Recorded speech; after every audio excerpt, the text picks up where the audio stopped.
Bab yang ke-33, Syekh Jalaluddin As-Suyuti itu akan menjelaskan tentang apa hadis-hadisnya, berkaitan tentang hadis-hadis tentang keutamaan diam. Karena apa kata Syekh Nawawi Al-Bantani, beliau mengutip hadisnya Nabi Muhammad SAW di dalam syarahnya. Apa kata Rasulullah SAW? Ini keutamaan diam ya. Apa kata Nabi? Diam itu memiliki hikmah yang luar biasa. Diam itu adalah hikmah. Diam itu adalah emas, kata Nabi Muhammad SAW. Maka hanya segelintir orang saja yang bisa melakukannya. Hanya segelintir orang saja yang bisa melaksanakannya.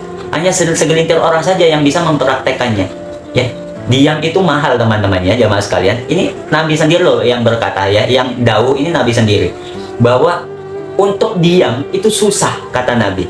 Maka kata Nabi itu, diam itu ya di dalam diam kita, ketika kita bisa diam, menahan lisan kita untuk berkata jorok ya, untuk keluar kata-kata yang dilarang oleh Allah Subhanahu wa taala, itu susah. Maka diam kita itu adalah penuh hikmah. Maka diam kita itu, kata Nabi, itu adalah emas, dan hanya sedikit orang yang bisa melakukannya.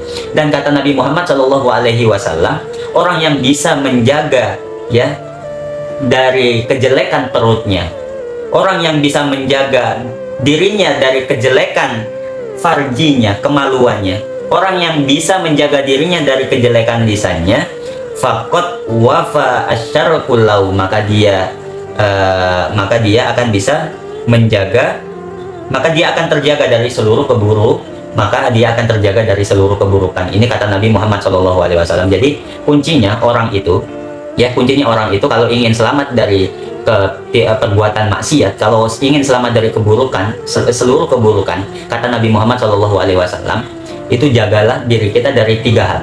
Yang pertama adalah jagalah diri kita dari apa? Jagalah perut kita, jagalah perut kita dari tindakan jelek perut kita. Kemudian yang kedua adalah jagalah diri kita dari perbuatan buruk farji kita, kemaluan kita. Kemudian yang ketiga adalah jagalah diri kita dari perbuatan buruk lisan kita. Ketika kita bisa menjaga diri kita dari 3 hal ini, perut, kemudian farji, kemaluan, dan lisan kita, maka kata Rasulullah, kita akan terjaga dari segala keburukan apapun yang menimpa kita. Itu kata Nabi sendiri yang mengatakan. Maka tak jarang teman-teman ya, orang itu selamat. Orang itu ketika ditimpuk dengan batu itu masih terima ya, masih terima. Ketika dipukul dengan tangan itu masih terima, masih bisa balas ya. Mungkin balasnya juga setimpal dengan balasan, misalnya sama-sama ditimpuk gitu. Tapi kalau orang disakiti dengan lisan kita, orang itu lama untuk sembuhnya. Bahkan tak jarang orang itu banyak yang dibunuh ya, karena apa? Karena terplesetnya lisan kita dengan apa? Dengan mengata-ngatai atau mengumpat teman kita atau orang lain. Itu banyak ya.